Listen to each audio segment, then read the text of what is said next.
how big should your model be? When I talk about model here, I'm talking about your car.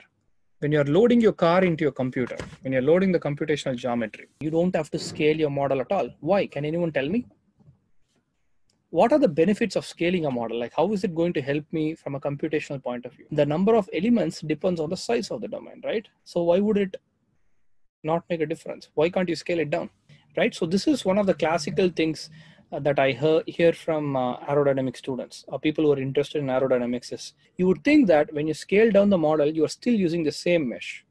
And hence, when you scale down, the mesh that you use could be adequate, more than adequate for a smaller model, right? That's the thought process, which seems intuitive, but the mistake is the mesh is no longer valid.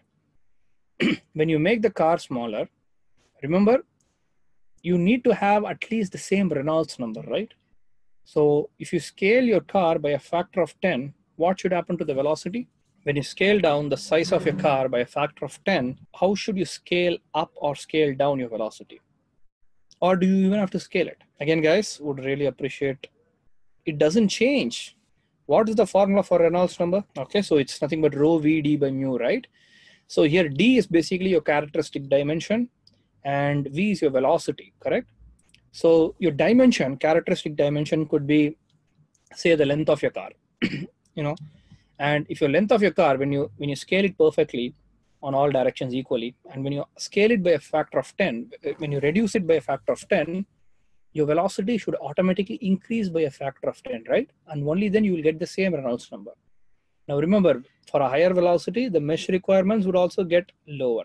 So even though you scale down, you need to have smaller meshes so that you're resolving the turbulence. Because at the end of the day, remember, to get the aerodynamic performance correct, you need to simulate your turbulence correctly. If you're not simulating the turbulence correctly, then that's it. Your simulation results are wrong. It doesn't matter. So let's just pick 1:1. Just make sure that you're modeling things as realistic as you can.